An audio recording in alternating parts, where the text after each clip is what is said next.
clarification kay General Wilkins Villanueva. So, Wilkins, ilang buwan yung sinurveillance si Alan C? 3 months, Mr. Chair. So, dun ba sa 3 months na surveillance ninyo, hindi nyo na nakita o narinig na lagi niyang kausap si Michael Yang? Wala, Mr. Chair eh. So, hindi honestly, Mr. Chair, kung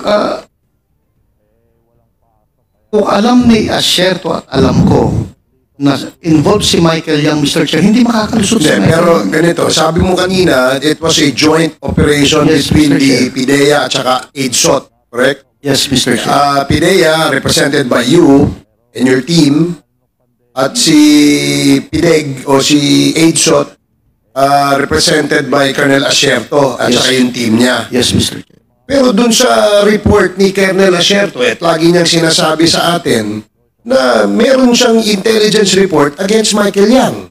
Hindi ba niya shinare sa iyo yung information na, yung intel na yan? Yun nga ang problema sa kanya, Mr. Chair eh. Kasi during the time na magkasama kami, wala namang Michael Yang kami. Kasi if it was a joint operation, sabi niya may Michael Yang, sabi mo wala.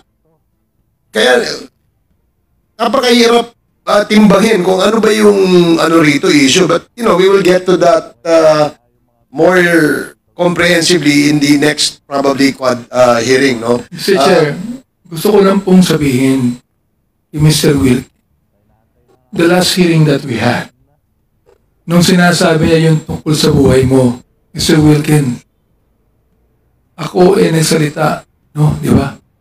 Nasigawan pa nga kita sapagkat hindi mo naman sinasabi yung tungkol sa buhay mo eh.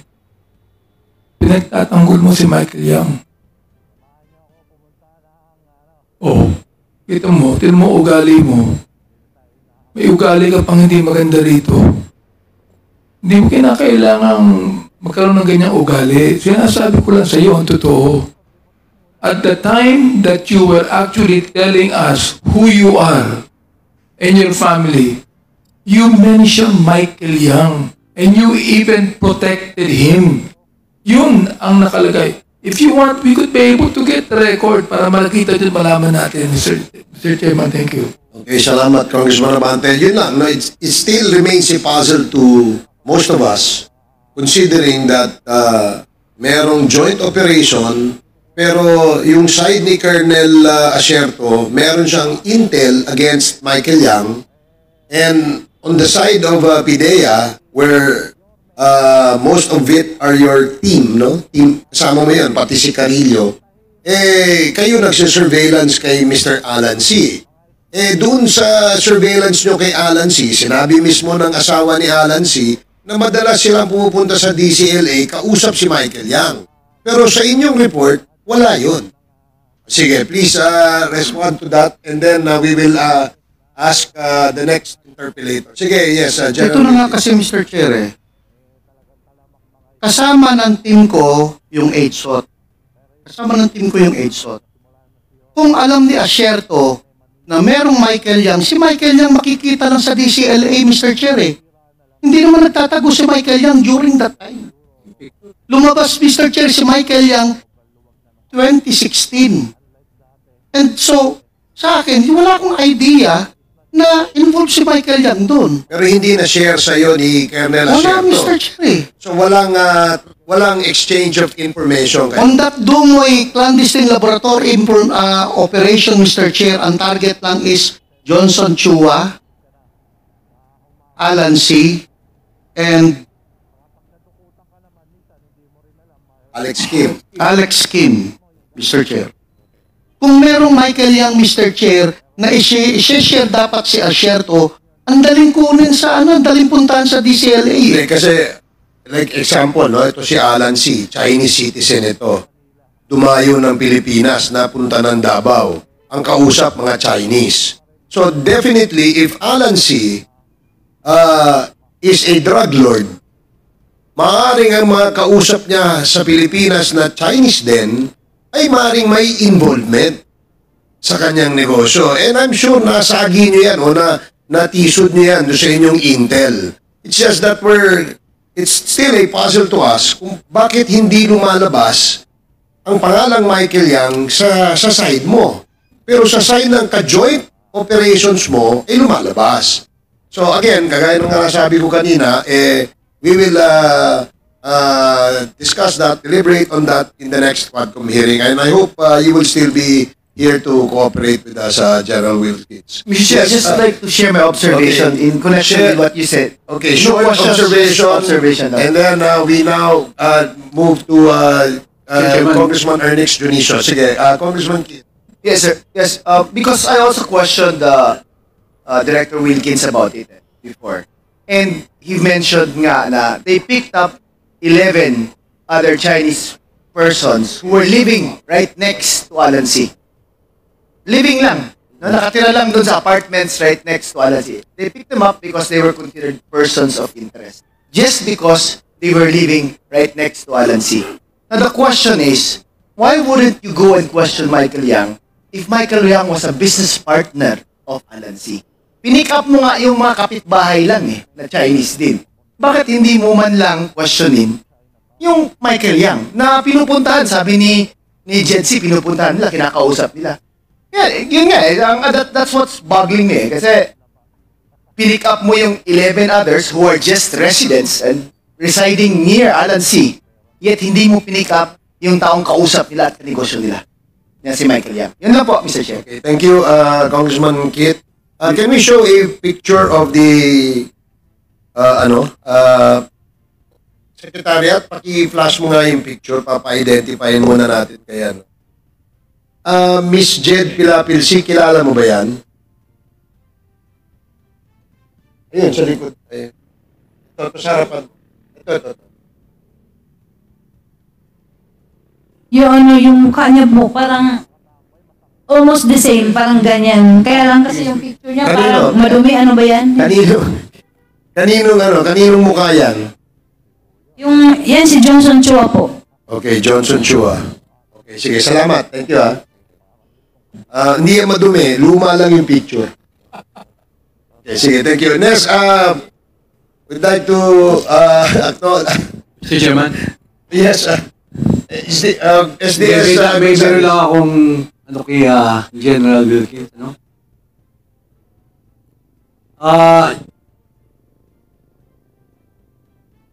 General Wilkins, nung dinitain niyo po si Jed, meron po kayong warrant of arrest? Wala po, Mr. Chair. Ano po ang basihan niyo? Bakit niyo ikinulong? Hindi naman kinulong, Mr. Chair. She was invited for interview. She was invited, but after the interview, ba't di niyo po pinalabas? Ano po ang basihan niyo? Bakit hindi niyo binalik? Yun nga, Mr. Chair, I cannot, since it's already delegated to my investigator, hindi ko alam kung ilang araw ba siya doon. Basta ang instruction ko is to conduct interview on Jed Pilapil because talagang person of interest siya, Mr. Chair. As to detaining her, no personal knowledge ako, Mr. Chair. Kasi magpa-follow up operation kami doon, Mr. Chair. During that time, we are busy conducting follow-up investigation and operation on other sites. Kung nasaan na ando ng mga warehouses, Mr. Chair. DG, ikaw ang head of the agency. Kailangan po alam nyo yun. Diba? So, yung mga subordinate nyo, in-interrogate siya, you will approve it. Kasi, hindi ko pa biro-biro to kasi kanina pa ako nakikinig. Kasi si Jed, si Ma'am Jed, nakulong siya na walang warrant of arrest. Parang kidnapping po ang ginawa nyo Parang, ganyan nakikita ko kung walang warrant of arrest, kung hindi nyo binalik. Si Ma'am Jed. I believe, Mr. Chair, hindi naman siya nakulong for... Hindi ko alam, Mr. Chair. I don't have the knowledge Kaya hindi kita masagot, Mr. Chair Hindi ko alam kung ilang araw ba siyang nakulong doon, Mr. Chair. Mr. Chairman,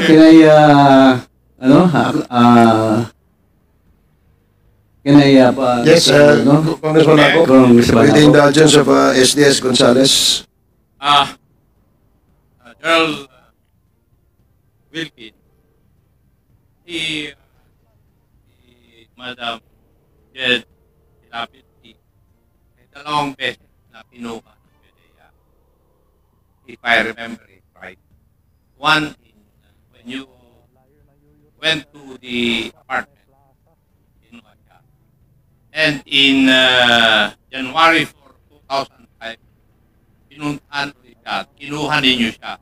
And after that, hindi na siya nakalabas. Yun ang katuwanan. And it is on record ng PDEA blatter na binabasa ko. And I do not know the reason why. You do not know. Parehas tayo nang galing sa police, di ba? You are more ranking than Colonel Asherto. Tama. Pareho lang kami ng Mr. Chair. Pero yung issue ay drugs. Tama? Yes, Mr. Chair. And pursuant to the law, lahat ng operation ng police tungkol sa illegal drugs, it should be coordinated with PDEA. Pursuant to the law. Tama? Yes, Mr. Chair. So in other words, sa joint operation na binabanggit mo, ikaw ang overall ground commander. Yes, Mr. Chair. And you are the one responsible for what your men will do and will not do.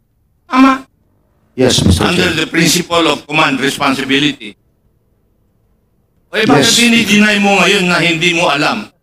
You should accept responsibility for all the things that your people did outside the bounds of law. Di ba?